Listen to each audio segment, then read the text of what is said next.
Hello everyone, welcome to GATE academy. So जैसा कि हम लोग जान रहे हैं कि MP power transmission company limited के अंदर एई और जेई की जो काफ़ी सारी वैकेंसीज हमारे पास आई हुई हैं, है ना। तो हम लोग अपने आज के इस शॉर्ट वीडियो में जानने वाले हैं कि क्या क्या इंपॉर्टेंट चीज़ें हैं, जैसे कि क्या एग्जाम पैटर्न होगा, क्या सिलेबस है हमारे पास, ठीक है। क्या इंपॉर्टेंट डेट्स हैं, कब तक फॉर्म फिलिंग का टाइम है, ठीक है। इन सब चीज़ों के बारे में मैं आज इस छोटे से शॉर्ट वीडियो में मैं आपको आज बताने वाला हूँ। Just minute. हम्म, हम्म, ठीक है। चलिए, तो आप सभी जान रहे हैं एमपी पीटीसीएल के अंदर ए और जेई की काफ़ी सारी वैकेंसीज आई हुई हैं। ऑलरेडी मैंने इसके ऊपर एक वीडियो बनाया हुआ है ना। कब आई थी, कैसे आई थी, ठीक है, सब चीज़ों के बारे में हम लोग वहाँ पे डिस्कस किया है। ठीक। दूसरी बात यह है कि क्या इसमें दूसरे स्टेट के स्टूडेंट्स भी एलिजिबल हैं, तो बिल्कुल हाँ। आप अगर किसी और स्टेट के भी हो तो आप पूरे एलिजिबल हो इस एग्ज़ाम में, इस एग्ज़ाम को देने के लिए। ठीक है। चलते हैं आगे और हम लोग बात करते हैं कि एमपी पीटीसीएल की जो रिक्रूटमेंट हुई थी उसकी इंपॉर्टेंट डेट्स क्या थी। कि हमारा जो ये अप्लाई का डेट था, ऑनलाइन एप्लीकेशन डेट था, ये 4 जुलाई से स्टार्ट हो चुका है। ठीक है। हमारा जो लास्ट डेट है वो क्या है, 4 अगस्त है। तो आप अगर इस एग्जाम के लिए प्रिपेयर कर रहे हैं, इस एग्जाम को देना चाहते हैं, तो 4 अगस्त से पहले अपना जो है इसमें एप्लीकेशन फॉर्म को आप फिल कर लीजिएगा। ठीक है। कोशिश करिए कि किसी भी प्रकार का उसमें कोई मिस्टेक ना हो, कोई भी चीज़ की दिक्कत ना हो, है ना। और जो सा वहाँ पे गाइडलाइंस आपको प्रोवाइड किया गया उसके अकॉर्डिंग आप अपने फॉर्म को फिल कीजिए। अगर उसके बावजूद भी कोई दिक्कत आ जाती है तो आपके पास 8 अगस्त तक आपके पास समय है। आप उसमें जो भी है करेक्शन के लिए आपका विंडो ओपन होगा, आप उसके अंदर अपने जो भी फॉर्म में जो भी मिस्टेक हुई है उस चीज़ों को आप वहाँ पे करेक्ट कर सकते हो। ठीक है। तो ये है। और फिर एग्जाम का डेट क्या होगा, देखो सबसे पहली बात तो आपको एग्जाम के डेट की बात है। एग्जाम डेट, है ना। तो एग्जाम डेट अगर हम लोग कहें तो जैसा हम लोग को यहाँ पे समय मिल रहा है 8 अगस्त तक के, तो हमको एप्लीकेशन फॉर्म में ही करेक्शन वगैरह के लिए समय मिल रहा है। दिस मीन्स दैट आपका जो अगस्त का जो टाइम है, इस अगस्त के टाइम में आपका एग्जाम नहीं होने वाला है। ठीक है। दूसरी बात ये कि आपका एग्जाम कब होगा, तो आपका एग्जाम होने के चांसेस जो हैं वो हैं हमारे सितंबर से लेके सितंबर and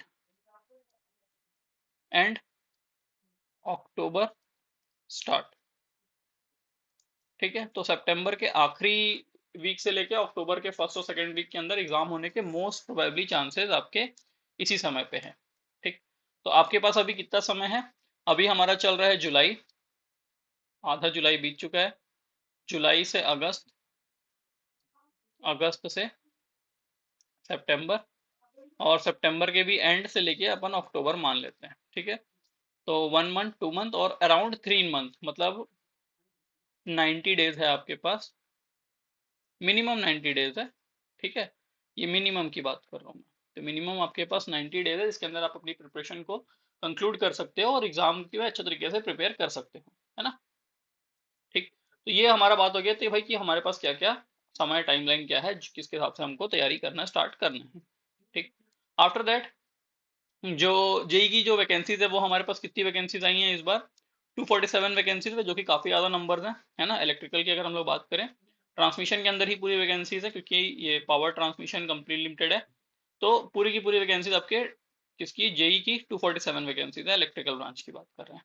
after that assistant engineer की हम लोग बात करेंगे ट्रांसमिशन में, तो यहाँ पे भी अच्छी खासी वैकेंसीज है, 63 नंबर ऑफ वैकेंसीज यहाँ पे भी आपके लिए है। उसके अलावा लाइन अटेंडेंट की वैकेंसीज है 67, सब स्टेशन अटेंडेंट की वैकेंसी है 229, टेक्नीशियन के लीजिए, सब स्टेशन अटेंडेंट के लीजिए। सर्वेयर की वैकेंसीज है, जूनियर इंजीनियर सिविल की वैकेंसीज है 12, और एक लॉ ऑफिसर की वैकेंसी है। तो टोटल 633 है। बट हमारे काम की एज एन इलेक्ट्रिकल इंजीनियर हमारे काम की दो वैकेंसीज है, दैट इज हम लोग अपना JE transmission and second is AE transmission. ठीक है। अगर हम लोग बात करें एग्जाम पैटर्न की, जो एग्जाम पैटर्न एज पर जो इसके पहले जो एग्जाम्स हुआ है वहां की हम लोग बात करें, तो हमारा जो एई का एग्जाम पैटर्न है, पहले हम लोग एई की बात कर लेते हैं। Then after the discussion for AE exams we will discuss about J exam also. तो एई एग्जाम की अगर मैं बात करूं तो आपके relevant discipline, this means that आपके जो इलेक्ट्रिकल का कोर पार्ट है वहां से आपके 75 क्वेश्चंस देखने को मिलेंगे, 75 मार्क्स के। 75 questions for 75 marks, each question for 1 mark, है ना। और वैसे ही आपका जो जनरल अवेयरनेस और एप्टीट्यूड वाला पार्ट है वहां से 25 क्वेश्चन आएंगे, 25 मार्क्स के आएंगे यहाँ से। ओके। टोटल ओवरऑल आपके 100 क्वेश्चन है, आपको समय मिलने वाला है 2 आवर्स, और इस 2 आवर्स के अंदर आपको अपना ये एग्जाम को कंप्लीट करना है। ठीक। अब बात यहाँ पे ये आती है कि जो 75 क्वेश्चंस आपके रहेंगे, ये आपके रेलेवेंट डिसिप्लिन, दैट इज अगर आप इलेक्ट्रिकल के हैं तो इलेक्ट्रिकल की क्या क्या चीजें यहाँ पे पूछी जाने वाली है। ठीक। तो मैं आपको बताता हूँ कि जिस तरीके से हमारा एग्जाम पैटर्न है उसके अंदर ऐसा है कि आपका जो टेक्निकल नॉलेज है वो तो 75 नंबर का अपनी जगह इंटैक्ट है, इसमें फिक्स है चीजें। बट जो आपका बाकी चीजें जैसे कि जो बाकी आपका 25 मार्क्स है वो किस तरीके से डिस्ट्रीब्यूट हो रहा है, बिकॉज वैकेंसीज जो है 63 के अराउंड है। कितनी वैकेंसीज है हमारे पास? हाँ, 63 वैकेंसीज है। और 63 वैकेंसीज के अंदर अगर आप एक कंपटीशन की बात करोगे तो अच्छा खासा कंपटीशन रहता है, बिकॉज नंबर ऑफ स्टूडेंट्स जो अपीयर हो रहे हैं एग्जाम देने के लिए वो काफी ज्यादा रहेंगे। तो आपको केवल और केवल टेक्निकल में फोकस नहीं करना है, आपको इसके साथ में जो नॉन टेक वाला पार्ट है, non tech is also important है ना। भले ही उसमें कम नंबर आपको नजर आ रहे होंगे बट ये नॉन टेक भी काफी इंपॉर्टेंट है, बिकॉज आप इस 25 मार्क्स में से अगर आपने 10 या मैक्स 15 नंबर ला दी तो बहुत ज्यादा आप आगे चले जाओगे रेस में बाकियों से। ठीक है। और उसके अंदर भी अच्छी बात यह है कि चीजें यहाँ पे डिफाइंड है कि कहाँ कहाँ से कितने कितने क्वेश्चंस बनने हैं।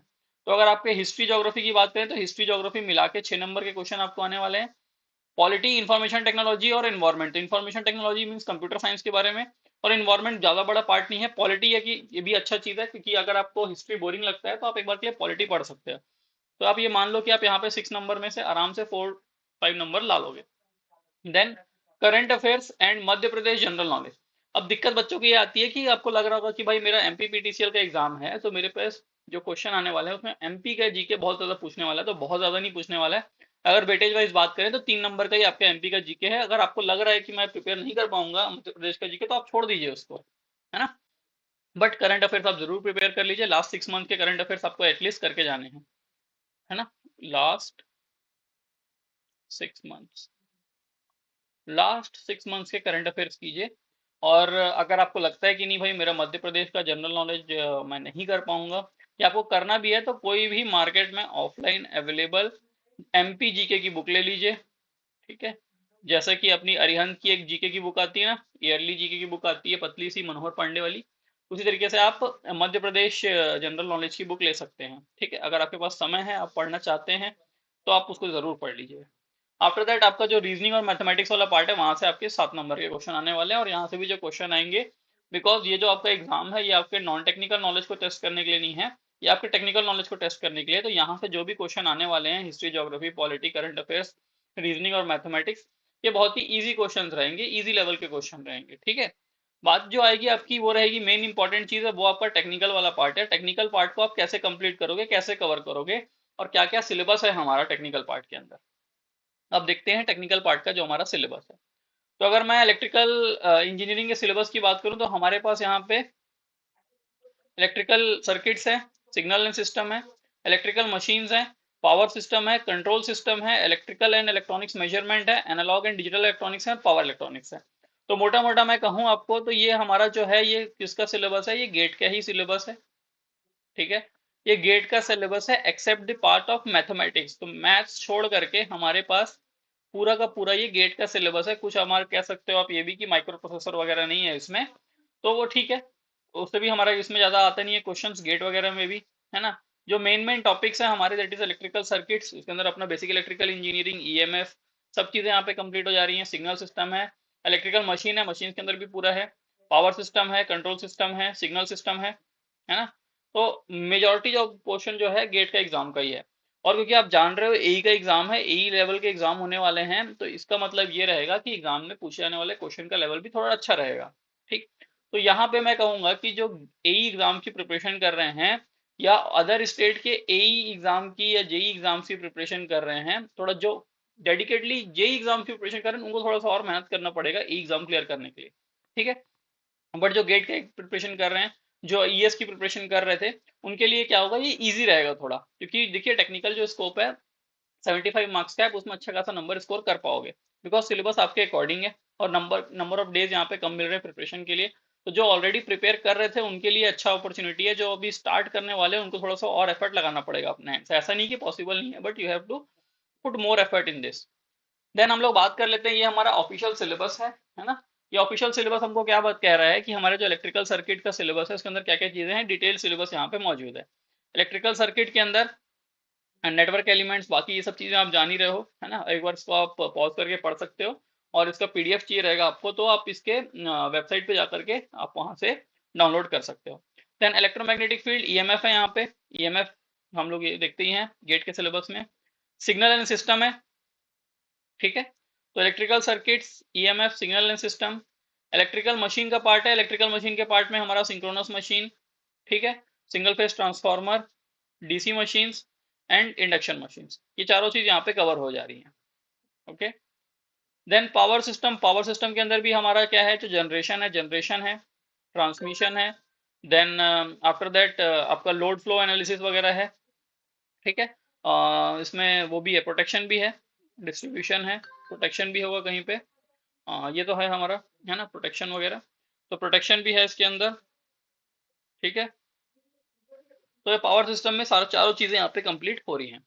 देन आपका कंट्रोल सिस्टम है, लगभग मतलब almost same syllabus as per your GATE exam. Control system के अंदर इलेक्ट्रिकल एंड इलेक्ट्रॉनिक मेजरमेंट के अंदर भी analog and digital electronics, power electronics, तो ये सब जो अपने टॉपिक्स हैं, ये सभी यहाँ पे डिटेल्स में आपको यहाँ पे दे दिया गया है कि क्या क्या आपके सिलेबस का पार्ट है, ठीक है।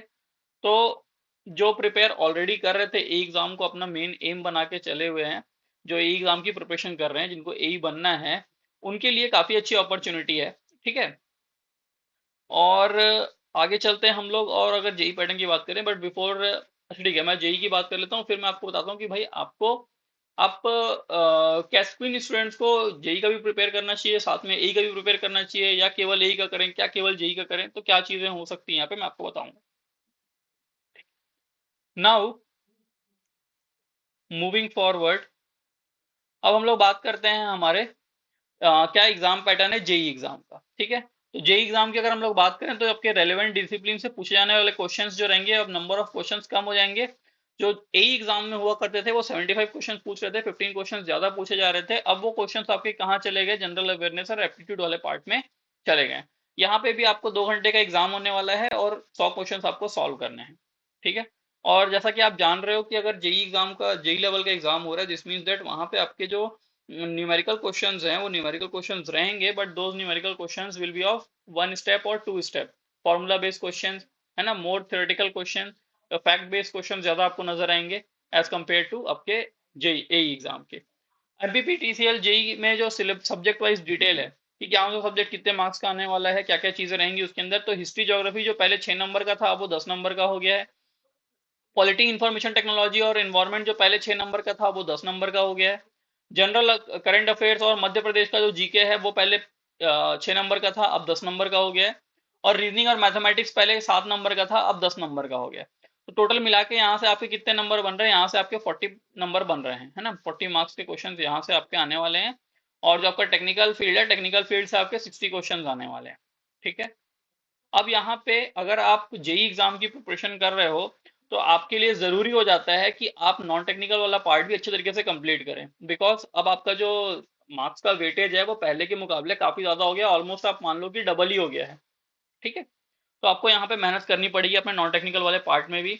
और मैं अगर बात करूं कि अगर आप एक एसएससी के एस्पिरेंट हैं, एसएससी जेई की प्रिपरेशन कर रहे थे, या आप आरआरबी जेई की प्रिपरेशन कर रहे थे, या आप पावर ग्रिड की प्रिपरेशन कर रहे थे, या आप यूपीपीसीएल की प्रिपरेशन कर रहे थे, या आप आरवीयूएनएल की प्रिपरेशन कर रहे थे, है ना, आप किसी भी एग्जाम की प्रिपरेशन कर रहे होगे टेक्निकल पार्ट की अगर मैं बात करूं, तो उसके अंदर इतना नॉन टेक आप ऑलरेडी प्रिपेयर कर ही रहे होगे, है ना।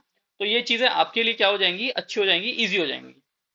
अब हम लोग इलेक्ट्रिकल में जो अपने जेई के जो एग्जाम होने वाला है उसकी सिलेबस की बात करें, तो इसमें काफी सारे चेंजेस आ जाते हैं। अब जो सिलेबस है वो आप मान के चलो कि अब आपका जो सिलेबस है वो एसएससी जेई के एग्जाम पैटर्न के हिसाब से हो गया है।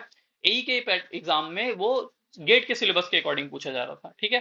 तो fundamentals of electrical engineering, that is basic electrical engineering, electrical circuits, electrical machine, इस मशीन के अंदर सभी चीजें कवर हो जा रही हैं, ठीक है। जनरेशन, ट्रांसमिशन, डिस्ट्रीब्यूशन, प्रोटेक्शन, चारों यहाँ पे पावर सिस्टम की चीजें कवर हो रही हैं। एस्टिमेशन एंड कॉस्टिंग है, यूटिलाइजेशन ऑफ इलेक्ट्रिकल एनर्जी है, पावर इलेक्ट्रॉनिक्स यहाँ पे है, बेसिक इलेक्ट्रिकल मटेरियल्स हैं, basic electronics and measurement and instrumentation है। यहाँ पे आपको सिग्नल सिस्टम नहीं आने वाला, यहाँ पे आपको कंट्रोल सिस्टम नहीं आने वाला, यहाँ पे आपको मैथमेटिक्स नहीं आने वाला, ठीक है। ये सब जो टॉपिक्स हैं हमारे, ये सब यहाँ पे नहीं आने वाले, वो ए एग्जाम्स तक के सीमित है। ये हमारा जेई का एग्जाम है, जेई के एग्जाम में ये जो स्टैंडर्ड सिलेबस है यही है। एक मैं कहूंगा आपको जो एसएससी जेई के एक्स्ट्रा है वो है आपका पावर इलेक्ट्रॉनिक्स, है ना। तो पावर इलेक्ट्रॉनिक्स आपको यहाँ पे थोड़ा सा एक्स्ट्रा पढ़ना पड़ेगा एज कम्पेयर टू आपके एसएससी जेई के सिलेबस के। बाकी सब चीज आपके as it is SSC JE के सिलेबस के अकॉर्डिंग है।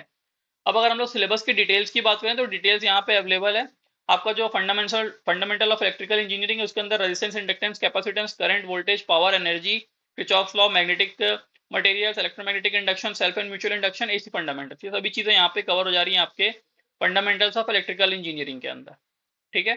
देन आपका आफ्टर दैट आपका इलेक्ट्रिकल सर्किट्स है। सर्किट्स के अंदर circuit reduction, circuit theory, network theory, three phase AC circuit है ना, सिंगल फेस एसी सर्किट, ये सब चीजें हैं यहाँ पे। इलेक्ट्रिकल मशीन्स के अंदर डीसी मशीन है, three phase and single phase transformer है, सिंगल फेस इंडक्शन मोटर है, थ्री फेस इंडक्शन मोटर है, सिंक्रोनस मोटर है। ठीक है। तो यहाँ पे हमारा इलेक्ट्रिकल मशीन है जो कि काफी ज्यादा बड़ा हो जाता है। देन पावर सिस्टम है, तो पावर सिस्टम के अंदर जनरेशन है, जनरेटिंग स्टेशन है, एसी डिस्ट्रीब्यूशन सिस्टम है, ट्रांसमिशन एंड डिस्ट्रीब्यूशन है, EHV extra high voltage transmission है। ठीक है। और ट्रांसमिशन लाइन पैरामीटर्स हैं। Then electrical estimation and costing and contracting है, ये एस्टिमेशन एंड कॉन्ट्रैक्टिंग। तो इलेक्ट्रिकल इंस्टॉलेशन एंड सेफ्टी अगर आप देखोगे तो एसएससी जेई के अंदर रिसेंट के लास्ट 2 साल में जो पेपर हो रहा है उसके अंदर भी काफी सारे क्वेश्चन पूछे जा रहे हैं एस्टिमेशन एंड कॉन्ट्रैक्टिंग के बारे में। तो वैसे ही यहाँ पे भी आपको क्वेश्चन पूछे जाने वाले हैं। Then utilization of electrical energy, जिसके अंदर के आपके डोमेस्टिक आई रूल्स वगैरह इसके अंदर ही आ जाएंगे। ठीक है। इलेक्ट्रिकल ड्राइव्स है, ट्रैक्शन है, हीटिंग है, एलिवेटर्स हैं, इल्यूमिनेशन है। एलिवेटर कुछ नया है बट एलिवेटर में क्या क्या डिवाइसेस यूज हो रहे हैं, किस तरीके से हम लोग उसको कंट्रोल करते हैं, सब चीजों पे क्वेश्चन रहेगा। Industrial control circuits, phase control rectifiers, power electronic devices, thyristor, turn on and turn off method of thyristor. यहाँ पे डिफाइंड है पावर इलेक्ट्रॉनिक्स, इससे ज्यादा आपको पढ़ने की जरूरत नहीं है ना। बाकी अदरवाइज आप पढ़ने जाओगे तो आपको बहुत सारी चीजें मिल जाएंगी।